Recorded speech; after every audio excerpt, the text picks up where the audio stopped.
Video like जरूर कर लीजिए और ऐसे वीडियो लगातार फ्री में पाने के लिए चैनल को तुरंत सब्सक्राइब कर लीजिए और बेल आइकन को जरूर टैप कर लीजिए ताकि आगे भी सारे वीडियो आपको मिलते रहे। यूट्यूब में फॉलो करते हैं तो प्लीज ये वाला फ्री टेलीग्राम चैनल जरूर ज्वाइन कर लीजिएगा। सारे नोटिफिकेशन सारे अपडेट यहीं पे आते हैं, ध्यान रखिएगा।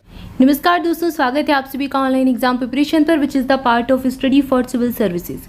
दोस्तों, हमने ऑनलाइन एग्जाम प्रिपरेशन पर आधुनिक भारत का इतिहास की सीरीज स्टार्ट की थी जिसमें हम डिटेल में आधुनिक भारत का इतिहास पढ़ रहे थे टॉपिक वाइज। इसके हमने 4 चैप्टर कंप्लीट भी कर लिए थे।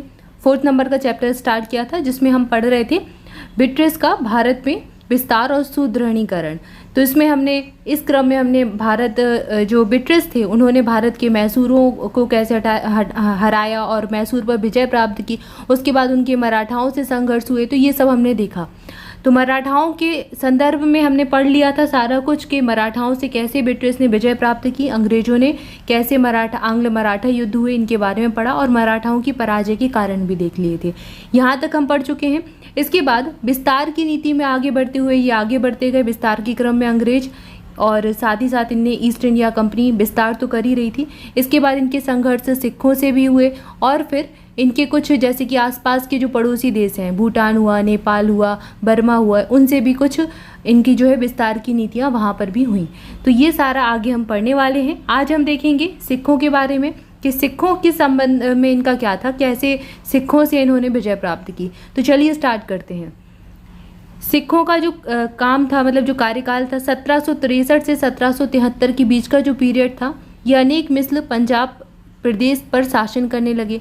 इस पीरियड में मतलब 1773 से 73 तक, 1763 से 1773 का जो पीरियड था, जो समय था, इस पीरियड में समय में पंजाब जो प्रदेश था, पंजाब का जो इलाका है, वहाँ पर कई सारी मिसलें शासन करती थी। अलग अलग मिसलें यहाँ पर हुआ करती थी। रणजीत सिंह ने क्या किया, रणजीत सिंह महाजन सिंह के बेटे थे और सुकर चकिया मिसल के नेता थे। ठीक है, ये किंगडम थे यहाँ के, मतलब सुकर चकिया मिसल के ये प्रमुख थे, लीडर थे और महाजन सिंह के बेटे थे। इन्होंने क्या किया, इन्होंने जो छोटी छोटी कई सारी मिसलें थी इनको एकजुट करने का काम किया।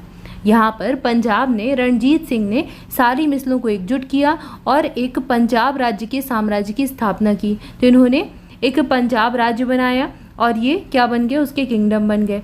ठीक है, तो राजा बन गए एक हिसाब से। तो काफ़ी इन्होंने एक अच्छा काम किया, यहाँ पर सारी मिसलों को एकजुट करने का काम किया और जब तक ये रहे इन्होंने अच्छा शासन किया। इनकी मिसलें जो है एकजुट रहीं और इनका शासन अच्छा चलता रहा, ये किंगडम रहे, तो ये बढ़िया अच्छा खासा ही चला। यही सारा कुछ इंग्लिश में लिखा है। ड्यूरिंग द पीरियड 1763 तो 1773 many misls started to rule the Punjab region. बहुत सारी मिसल स्टार्टेड थी पंजाब की रीजन में। Ranjit Singh was the son of Mahajan Singh, और यहाँ पर महाजन है Mahajan Singh, the leader of the Sukerchakia मिसल। सुकर चकिया मिसल के बारे में एग्जाम में प्रश्न पूछ चुके हैं, इसलिए थोड़ा सा ध्यान दीजिए। Ranjit Singh united all the misl and carved out for himself a kingdom of central Punjab. ये पंजाब के किंगडम बन गए, सारी मिसलों को एकजुट किया और पंजाब के किंगडम बन गए। इसके बाद रणजीत सिंह ने कंपनी के साथ अमृतसर की संधि पर हस्ताक्षर किए। अब क्या था, ये भी विस्तार कर रहे थे, अंग्रेज भी, ईस्ट इंडिया कंपनी भी विस्तार कर रही थी, तो इन्होंने अंग्रेज के साथ एक अमृतसर की संधि पर साइन कर लिए।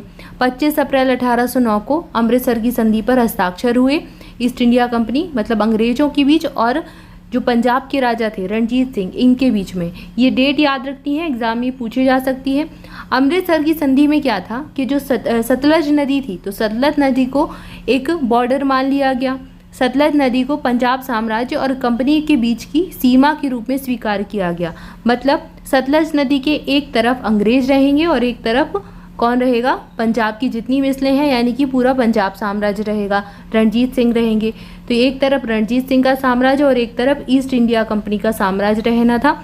ये यहाँ पर अमृतसर की संधि में डिसाइड किया गया। 25 अप्रैल 1809 को ये संधि होती है। अब ये संधि इसलिए की ताकि ये लोग यहाँ ना जा सकें, ये लोग यहाँ ना विस्तार कर सकें।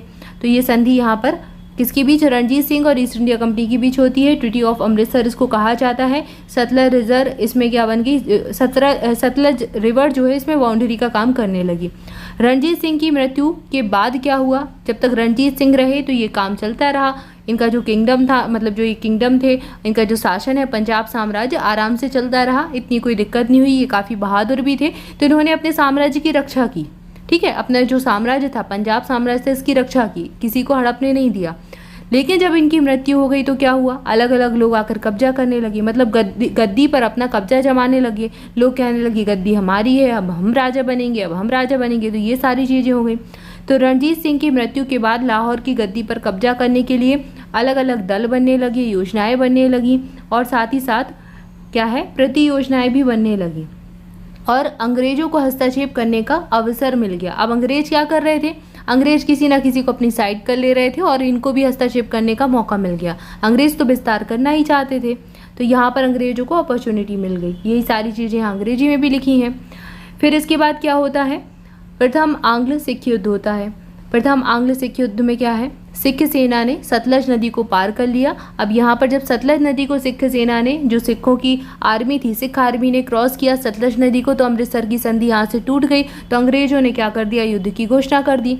अब यहाँ पर जब प्रथम आंग्ल सिख युद्ध हुआ तो लड़ाइयाँ काफ़ी सारी हुई, 4 कठिन लड़ाइयाँ हुई अलग अलग जगह पर इस बीच में, और चारों में सिख हार गए, पराजित हो गए, बुरी तरह पराजित हो गए यहाँ पर चारों लड़ाइयों में। तो चारों लड़ाइयाँ जो हुई, जो यहाँ पर वॉर हुई, बैटल्स हुई, 4 अलग अलग बैटल्स हुई प्रथम आंग्ल सिख युद्ध के दौरान। तो यहाँ पर जब इनकी हार हो जाती है तो लाहौर की संधि होती है। लाहौर की संधि में क्या होता है, अंग्रेजों को 1 करोड़ युद्ध क्षतिपूर्ति दी गई, किनके द्वारा, सिखों के द्वारा। जालंधर दोआब, ब्यास और सतलज के बीच का यहाँ पर कंपनी का प्रभुत्व हो गया। अब जो जालंधर दोआब था, मतलब ब्यास और सतलज के बीच का जो इलाका था, वो भी इनके हाथ में चला गया, कंपनी के पास चला गया। और सिख सेना की संख्या कम हो गई, मतलब जो स्ट्रेंथ है वो सिख आर्मी की क्या हो गई, रिड्यूस हो गई। इनकी मतलब नंबर ऑफ जो आर्मी है, आर्मी में जो लोग थे वो कम हो गई। सिख सेना की यहाँ पर स्ट्रेंथ कम हो जाती है नंबर्स के मामले में, तो यहाँ पर सिख सेना कम हो गई। तो कुल मिलाकर इनकी हानि हो गई, सिख सेना की हानि हुई एक तरीके से। ठीक है, तो यहाँ पर ये प्रथम आंग्ल सिख युद्ध हार जाते हैं। इसके बाद द्वितीय आंग्ल सिख युद्ध होता है 1848 से 49 तक, लगभग 1 साल से ज़्यादा ये चला। इसमें क्या हुआ, इसमें मुल्तान के गवर्नर ने विद्रोह कर दिया। मुल्तान के जो गवर्नर थे, इन्होंने क्या कर दिया, इन्होंने विद्रोह कर दिया। बाद में सिख सेना ने उनका साथ दिया, जो सिख आर्मी थी उन्होंने भी उसको ज्वाइन कर लिया। Later Sikh army joined him, किसको, मुल्तान के गवर्नर को। अब सिख सेना ने यहाँ पर द्वितीय आंग्ल सिख युद्ध के दौरान, जो लगभग 1 साल चला, इसमें 3 लड़ाइयाँ लड़ी, और तीनों लड़ाइयों में अंततः इनकी क्या हो गई, हार हो गई। अब इस हार के बाद क्या होता है, पंजाब पर ब्रिटिश का कब्जा हो जाता है। मतलब जो ईस्ट इंडिया कंपनी है या फिर जो ब्रिटिश साम्राज्य है, वो पंजाब को क्या कर लेते हैं, अपने कब्जे में ले लेते हैं। Punjab was annexed by British, Punjab पर इनका कब्जा हो जाता है, पंजाब को ये अपने कब्जे में ले लेते हैं ब्रिटिश के द्वारा। तो यहाँ पर 2 आंग्ल सिख युद्ध होते हैं, दोनों को याद रखना है। किसमें, पहले में लाहौर की संधि हुई और दूसरे में पंजाब इनके पास चला गया। अब यहाँ पर क्या है, अगला दिया गया है प्रशासनिक नीति के माध्यम से ब्रिटिश प्रभुता का विस्तार, मतलब extension of British paramountcy through administrative policy. इनका प्रशासनिक नीति है, कुछ इनकी 2 नीतियाँ थी जिसके माध्यम से ये विस्तार करते थे। कौन, ब्रिटिश आर्मी, जो अंग्रेज थे, 2 नीतियों के माध्यम से विस्तार करते थे। 1757 यानी कि 1757 से 1857 के बीच का जो समय था, 1757 से 1857 के बीच विस्तार और सुदृढ़ीकरण की प्रक्रिया अंग्रेजों के द्वारा 2 विधियों का इस्तेमाल किया गया। मतलब यहाँ पर जो विस्तार कर रहे थे और सुदृढ़ीकरण कर रहे थे, इसमें इन्होंने 2 प्रक्रियाओं को अपने काम में लिया। पहली प्रक्रिया तो यही थी जिसके बारे में अभी तक हमने पढ़ा, आंग्ल मैसूर युद्ध हुए, प्लासी का युद्ध हुआ, ठीक है, बैटल्स, कितनी सारी बैटल्स हुई, और हमने सारा भी मराठाओं के साथ देखा, फिर सिखों के साथ बैटल्स हुई। तो पहली नीति इनकी यही थी, विजय और युद्ध के द्वारा समामेलन की नीति, मतलब policy of annexation by conquest of war के माध्यम से ये विस्तार कर रहे थे। दूसरी नीति क्या थी, कूटनीति और प्रशासनिक तंत्र द्वारा समामेलन की नीति। दूसरी पॉलिसी थी एनेक्सेशन बाय डिप्लोमेसी से इनको एनेक्सेशन करना था, विस्तार करना था। एंड एडमिनिस्ट्रेटिव मैकेनिज्म, दूसरी इनकी ये नीति थी।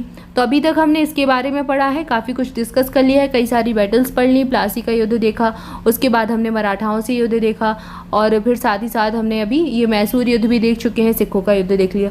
अब आगे हम पढ़ेंगे कूटनीति और प्रशासनिक तंत्र द्वारा समामेलन की नीति, मतलब ये कैसे इन्होंने आगे बढ़ाया, कैसे इसके द्वारा विस्तार किया। तो कूटनीति और प्रशासनिक तंत्र के द्वारा समामेलन की नीति में प्रमुख नीतियां इनकी कौन सी थी, घेरे की नीति, जिसको पॉलिसी ऑफ रिंग फेंस कहा जाता है, ये वॉरिंग हेस्टिंग्स के द्वारा इंट्रोड्यूस की गई थी। वॉरिंग हेस्टिंग की इसकी प्रमुख नीति, मतलब मानते हैं कि इनके द्वारा शुरू की गई थी घेरे की नीति। घेरे की नीति में क्या होता था, ऐसे क्षेत्र जहाँ पर इनका प्रभुत्व होता था, जैसे कि बंगाल है, बंगाल में मान लीजिए इनका प्रभुत्व है, तो ये क्या करेंगे, बंगाल के जो आसपास का क्षेत्र है उसको बफर जोन बना देंगे।